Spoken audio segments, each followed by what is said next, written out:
भगवान शंकर का निवास स्थान कैलाश पर्वत के पास स्थित है। कैलाश मानसरोवर यह अद्भुत स्थान रहस्यों से भरा है। शिव पुराण, स्कंद पुराण, मत्स्य पुराण आदि में कैलाश खंड नाम से अलग ही अध्याय है। यहाँ की महिमा का गुणगान किया गया है। पौराणिक मान्यताओं के अनुसार इसी के पास कुबेर की नगरी है। यहीं से महाविष्णु के चरण कमलों से निकलकर गंगा कैलाश पर्वत की चोटी पर गिरती है, जहां प्रभु शिव उन्हें अपनी जटाओं में भर धरती में निर्मल धारा के रूप में प्रवाहित करते हैं। कैलाश पर्वत के ऊपर स्वर्ग और नीचे मृत्युलोक है। आओ जानते हैं इसके 10 रहस्य। नंबर 1, धरती का केंद्र। धरती के एक ओर उत्तरी ध्रुव है तो दूसरी ओर दक्षिणी ध्रुव। दोनों के बीचों बीच स्थित है हिमालय। हिमालय का केंद्र है कैलाश पर्वत। वैज्ञानिकों के अनुसार यह धरती का केंद्र है। कैलाश पर्वत दुनिया के 4 मुख्य धर्मों हिंदू, जैन, बौद्ध और सिख धर्म का केंद्र है। नंबर 2, अलौकिक शक्ति का केंद्र। यह एक ऐसा भी केंद्र है जिसे एक्सिस मुंडी कहा जाता है। एक्सिस मुंडी अर्थात दुनिया की नाभि या आकाशीय ध्रुव और भौगोलिक ध्रुव का केंद्र। यह आकाश और पृथ्वी के बीच संबंध का एक बिंदु है, जहां 10 दिशाएं मिल जाती हैं। रशिया के वैज्ञानिकों के अनुसार एक्सिस मुंडी वह स्थान है जहां अलौकिक शक्ति का प्रवाह होता है और आप उन शक्तियों के साथ संपर्क कर सकते हैं। नंबर 3, पिरामिड नुमा क्यों है? यह पर्वत कैलाश पर्वत एक विशालकाय पिरामिड है जो 100 छोटे पिरामिडों का केंद्र है। कैलाश पर्वत की संरचना कंपास के 4 दिक बिंदुओं के समान है और एकांत स्थान पर स्थित है जहां कोई भी बड़ा पर्वत नहीं है। नंबर 4, शिखर पर कोई नहीं चढ़ सकता। कैलाश पर्वत पर चढ़ना निषिद्ध है, परंतु 11वीं सदी में एक तिब्बती बौद्ध योगी मिलारेपा ने इस पर चढ़ाई की थी। रशिया के वैज्ञानिकों की यह रिपोर्ट यूएन स्पेशियल मैगजीन के 2004 के जनवरी अंक में प्रकाशित हुई थी। हालांकि मिलारेपा ने इस बारे में कभी कुछ नहीं कहा, इसलिए यह भी एक रहस्य है। नंबर 5, 2 रहस्यमयी सरोवरों का रहस्य। यहां 2 सरोवर मुख्य हैं। पहला, मानसरोवर, जो दुनिया की शुद्ध पानी की उच्चतम झीलों में से एक है और जिसका आकार सूर्य के समान है।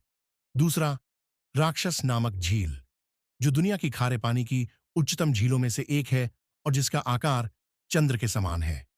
ये दोनों झीलें सौर और चंद्र बल को प्रदर्शित करती हैं, जिसका संबंध सकारात्मक और नकारात्मक ऊर्जा से है। जब दक्षिण से देखते हैं तो एक स्वस्तिक चिन्ह वास्तव में देखा जा सकता है। यह अभी तक रहस्य है कि ये झीलें प्राकृतिक तौर पर निर्मित हुईं या कि ऐसा इन्हें बनाया गया। नंबर 6, यहीं से क्यों सभी नदियों का उद्गम हुआ? इस पर्वत की कैलाश पर्वत की 4 दिशाओं से 4 नदियों का उद्गम हुआ है। ब्रह्मपुत्र, सिंधु, सतलज व कर्णाली। इन नदियों से ही गंगा, सरस्वती सहित चीन की अन्य नदियां भी निकलती हैं। कैलाश की चारों दिशाओं में विभिन्न जानवरों के मुख हैं, जिसमें से नदियों का उद्गम होता है। पूर्व में अश्वमुख है, पश्चिम में हाथी का मुख है, उत्तर में सिंह का मुख है, दक्षिण में मोर का मुख है। नंबर 7, यहां सिर्फ पुण्यात्माएं ही रह सकती हैं। कैलाश पर्वत और उसके आसपास के वातावरण पर अध्ययन कर चुके रशिया के वैज्ञानिकों ने जब तिब्बत के मंदिरों में धर्मगुरुओं से मुलाकात की तो उन्होंने बताया कि कैलाश पर्वत के चारों ओर एक अलौकिक शक्ति का प्रवाह है, जिसमें तपस्वी आज भी आध्यात्मिक गुरुओं के साथ टेलीपैथिक संपर्क करते हैं। नंबर 8, यति मानव का रहस्य। हिमालय वासियों का कहना है कि हिमालय पर यति मानव रहता है। कोई इसे भूरा भालू कहता है, कोई जंगली मानव तो कोई हिम मानव। यह धारणा प्रचलित है कि यह लोगों को मारकर खा जाता है।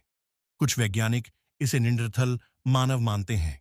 विश्व भर में करीब 30 से ज्यादा वैज्ञानिकों ने दावा किया है कि हिमालय के बर्फीले इलाकों में हिम मानव मौजूद हैं। नंबर 9, कस्तूरी मृग का रहस्य। दुनिया का सबसे दुर्लभ मृग है कस्तूरी मृग। यह हिरण उत्तर पाकिस्तान, उत्तर भारत, चीन, तिब्बत, साइबेरिया, मंगोलिया में ही पाया जाता है। इस मृग की कस्तूरी बहुत ही सुगंधित और औषधीय गुणों से युक्त होती है, जो उसके शरीर के पिछले हिस्से की ग्रंथि में एक पदार्थ के रूप में होती है। कस्तूरी मृग की कस्तूरी दुनिया में सबसे महंगे पशु उत्पादों में से एक है। नंबर 10, डमरू और ओम की आवाज। यदि आप कैलाश पर्वत या मानसरोवर झील के क्षेत्र में जाएंगे, तो आपको निरंतर एक आवाज सुनाई देगी, जैसे कि कहीं आसपास में एरोप्लेन उड़ रहा हो। लेकिन ध्यान से सुनने पर यह आवाज डमरू या एयूएम की ध्वनि जैसी होती है। वैज्ञानिक कहते हैं कि हो सकता है कि यह आवाज बर्फ के पिघलने की हो। यह भी हो सकता है कि प्रकाश और ध्वनि के बीच इस तरह का समागम होता है कि यहां से एयूएम की आवाजें सुनाई देती हैं।